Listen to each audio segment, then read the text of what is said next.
Assalamualaikum warahmatullahi wabarakatuh. Perkenalkan, nama saya Rusdianti dari kelas C dengan NIM 202405010242. Saya dari kelompok 10. Di sini saya akan mempresentasikan materi saya yang berjudul Sumber Dana Bank dan Fungsi Modal Bank. Nah, pada slide pertama saya akan membahas tentang mengapa sumber dana bank dan modal bank itu sangat penting. Operasional perbankan sangat bergantung pada kemampuan untuk menarik dana atau liabilitas dan mengelola modal ekuitas. Kedua komponen ini adalah tulang punggung yang menentukan solvabilitas, likuiditas, dan kemampuan bank untuk menjalankan fungsi intermediasi keuangan. Ada 3 komponen mengapa sumber dana bank dan modal bank itu sangat penting. Yang pertama, stabilitas finansial, yaitu sumber dana bank yang kuat menjamin bank mampu memenuhi kewajiban jangka pendek dan menjaga likuiditasnya. Yang kedua, perlindungan risiko. Modal bank berfungsi sebagai bantalan kerugian atau buffer untuk menyerap risiko operasional dan kredit tak terduga. Dan yang ketiga, kepercayaan publik. Tingkat modal yang memadai, peningkatan kepercayaan nasabah, investor, dan otoritas pengawas terhadap kesehatan bank. Selanjutnya pada slide kedua, di sini saya akan membahas tentang definisi dan klasifikasi sumber dana bank. Sumber dana bank adalah semua dana yang berhasil dihimpun oleh bank yang akan membiayai kegiatan operasionalnya, terutama penyaluran kredit. Sumber dana bank umumnya diklasifikasikan menjadi 3 kategori besar. Yang pertama, dana pihak pertama. Dana yang berasal dari bank itu sendiri, yaitu modal setoran dari pemilik atau pemegang saham, cadangan laba, dan laba yang belum dibagi. Yang kedua, dana pihak kedua. Dana pinjaman dari lembaga keuangan lain, baik domestik atau luar negeri. Contohnya pinjaman antar bank, pinjaman dari bank sentral, atau penerbitan obligasi. Yang ketiga, dana pihak ketiga atau DPK.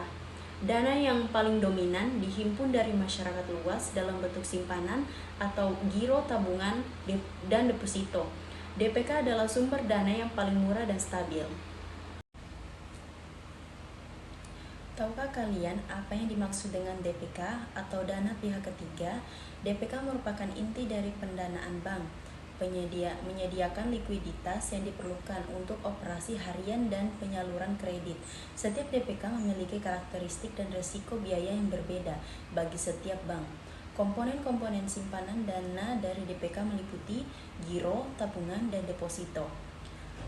Giro atau demand deposit, yaitu simpanan yang penarikannya dapat dilakukan setiap saat menggunakan cek atau biliet giro. Giro bersifat sangat liquid, namun bank harus menjaga saldo kas yang tinggi untuk mengantisipasi penarikan mendadak. Selanjutnya ada tabungan atau savings deposit, yaitu simpanan yang penarikannya lebih terbatas dibandingkan giro, biasanya menggunakan buku tabungan atau kartu ATM. Tabungan lebih stabil dan lebih murah dibandingkan deposito. Dan yang terakhir ada deposito berjangka atau time deposit, yaitu simpanan yang penarikannya hanya dapat dilakukan pada jangka waktu tertentu yang telah disepakati, misalnya 3, 1, 3, dan 6 atau 12 bulan. Deposito adalah sumber dana yang paling stabil namun paling mahal. Selanjutnya ada sumber dana lain, pinjaman antar bank, surat berharga, dan modal disetor. Selain DPK, bank memanfaatkan sumber dana lain yang sering kali bersifat jangka pendek atau digunakan untuk memperkuat struktur permodalan jangka panjang. Yang pertama, ada pinjaman antar bank atau call money. Dana pinjaman jangka pendek biasanya 1-7 hari dari bank lain yang mengalami kelebihan likuiditas, digunakan untuk mengatasi kekurangan kas mendadak atau memenuhi giro wajib minimum atau GWM. Yang kedua, penerbitan surat berharga. Bank menerbitkan surat instrumen seperti obligasi atau commercial paper atau CP. Ini adalah cara bank untuk mendapatkan dana jangka menengah hingga panjang dari modal pasar. Dan yang ketiga ada modal disetor dan cadangan. Ini adalah komponen inti dari modal bank. Modal disetor adalah dana awal yang ditanamkan oleh pemegang saham. Cadangan adalah laba yang ditahan untuk memperkuat struktur keuangan. Nah, Nah, di sini saya akan menjelaskan tentang struktur modal bank, Tier 1 dan Tier 2. Regulasi perbankan global seperti Basel III membagi modal bank menjadi 3 tingkatan utama. Berdasarkan kemampuan daya serap kerugiannya, pembagian ini penting untuk mengukur kualitas dan kuantitas modal bank. Tier 1 kapital atau modal inti. Ini adalah modal bank dengan kualitas tertinggi, dengan memiliki kemampuan terbesar untuk menyerap kerugian tanpa mengharuskan bank berhenti beroperasi. Merupakan modal yang paling permanen dan liquid. Selanjutnya ada Tier 2 kapital atau modal pelengkap. Modal dengan kualitas lebih rendah yang berfungsi untuk menyerap kerugian setelah bank mengalami kegagalan operasional.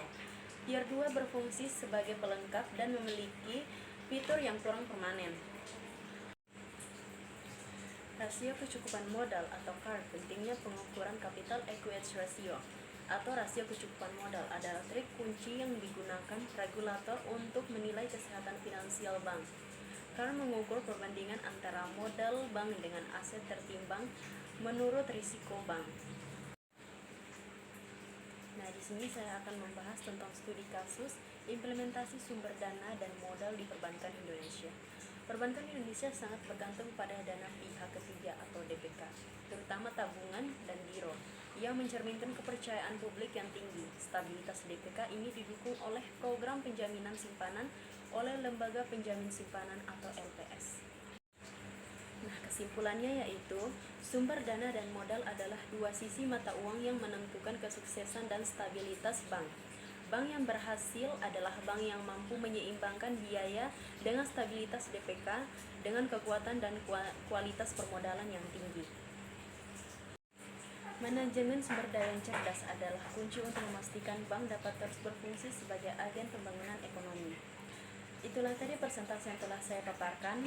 Kurang lebihnya mohon dimaafkan. Wabillahi taufiq wal hidayah. Wassalamualaikum warahmatullahi wabarakatuh.